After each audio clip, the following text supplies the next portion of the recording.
ജപ്പാനിലെ പോപ്പുലർ ആയിട്ടുള്ള ഒരു DIY ക്യാൻഡി ആയിട്ടുള്ള നെരു നെരു നെരൂനെ എന്ന് പറയുന്ന ഒരു ക്യാൻഡിയാണിത്. നമുക്ക് സിമ്പിൾ ആയിട്ട് ഉണ്ടാക്കാൻ പറ്റുന്നതാണ്. കുക്ക് ചെയ്യേണ്ട ആവശ്യമൊന്നുമില്ല. ജസ്റ്റ് വെള്ളം കൂടെ യൂസ് ചെയ്തിട്ട് മിക്സ് ചെയ്യാൻ മാത്രമേ ഉള്ളൂ. ഇപ്പൊ ജാപ്പനീസ് അറിയണമെന്നൊന്നുമില്ല. നമുക്കിത് പാക്കറ്റിലും ഇതിൽ തന്നിരിക്കുന്ന ഇൻസ്ട്രക്ഷൻ ഒക്കെ നോക്കിക്കഴിഞ്ഞാൽ തന്നെ ഈസി ആയിട്ട് ചെയ്യാൻ പറ്റുന്നതാണ്.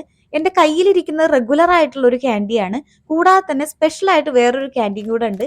ആ ക്യാൻഡിക്കാണ് ജപ്പാനിലെ 2023 excellent products and service award കിട്ടിയിട്ടുള്ളത്.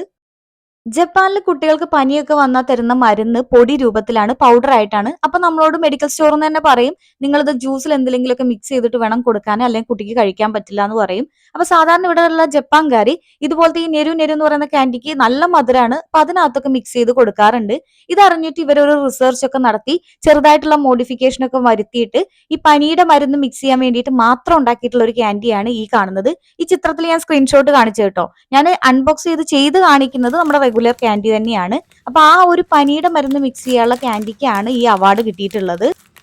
ഈ ക്യാൻഡി ഞാൻ ആദ്യമായിട്ടായിരുന്നു കഴിക്കുന്നുണ്ടായിരുന്നത്. ഉണ്ടാക്കി കഴിച്ചു കഴിഞ്ഞപ്പോൾ നല്ല മധുരമാണ്, നമുക്കത് കംപ്ലീറ്റ് കഴിക്കാനൊന്നും പറ്റില്ല.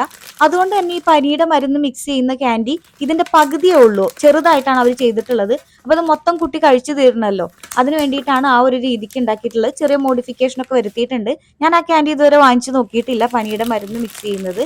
ഇത് ഞങ്ങൾക്ക് മോൾക്ക് ഗിഫ്റ്റ് ആയിട്ട് കിട്ടിയതാണ്. അപ്പൊ ജസ്റ്റ് അതൊന്ന് ചെയ്ത് കാണിക്കാന്ന് വിചാരിച്ചു. ഈ ഒരു പാക്കറ്റിനകത്ത് ഇതിനാവശ്യമായിട്ടുള്ള പൗഡർ, അതുപോലെ തന്നെ മിക്സ് ചെയ്യാനുള്ള ട്രേ, പിന്നെ കുറച്ച് ടോപ്പിംഗ്സ്, പിന്നെ എത്ര അളവിലാണ് വെള്ളം എടുക്കേണ്ടത് എന്നുള്ളതിന് സൈഡിൽ ഒരു ചെറിയ കപ്പ് പോലെയും കൊടുത്തിട്ടുണ്ട്. പിന്നെ മിക്സ് ചെയ്യാനുള്ള സ്പൂണൊക്കെ ഉണ്ട് ഇതിനകത്ത്. പ്രത്യേകിച്ച് വേറൊന്നും ചെയ്യാനില്ല. ഇതിൽ പറഞ്ഞ പോലെ തന്നെ ആദ്യം നമ്പർ 1 എഴുതിയിട്ടുള്ള ഒരു പാക്കറ്റ് ഉണ്ടായിരിക്കും പൗഡറിന്റെ, അത് ഇടുക, വെള്ളം ഒഴിക്കുക, മിക്സ് ചെയ്യുക. അത്രയൊക്കെ ഉള്ളൂ ഇതിനകത്ത് ചെയ്യാനായിട്ട്. നമ്മൾ മിക്സ് ചെയ്യുന്നതിനനുസരിച്ച് കളറൊക്കെ ചേഞ്ച് ചെയ്ത് വരുമ്പോൾ കുട്ടികൾക്കൊക്കെ ഭയങ്കര ഇൻട്രസ്റ്റിംഗ് ആയിരിക്കും ചെയ്ത് നോക്കാനായിട്ട്. പല ടേസ്റ്റിലുള്ളതും ഫ്ലേവേഴ്സിലുള്ളതൊക്കെ നമുക്ക് വാങ്ങിക്കാൻ കിട്ടും. ഗ്രേപ്പ്, സോഡ, അതുപോലെ തന്നെ സ്ട്രോബെറി, മെലന്റെ ടേസ്റ്റിലുള്ളതൊക്കെ വാങ്ങിക്കാൻ കിട്ടും.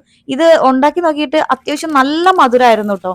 ഞാൻ ഉണ്ടാക്കിയിട്ട് അങ്ങനെ തന്നെ കഴിച്ചു നോക്കുകയാണ് ചെയ്തിട്ടുണ്ടായിരുന്നത് ഫസ്റ്റ് വീഡിയോ എടുത്തുകൊണ്ടിരുന്ന സമയത്ത്. പക്ഷെ ഒരു 2 മിനിറ്റ് കഴിഞ്ഞപ്പോഴാണ് അത്യാവശ്യം നല്ല കളറായിട്ട് നമ്മുടെ ഒരു പഞ്ഞിമുട്ടായിന്റെ ഒക്കെ പോലെ കുറച്ചും കൂടെ പൊങ്ങിയൊക്കെ വരിക ചെയ്തിട്ടുണ്ടായിരുന്നു.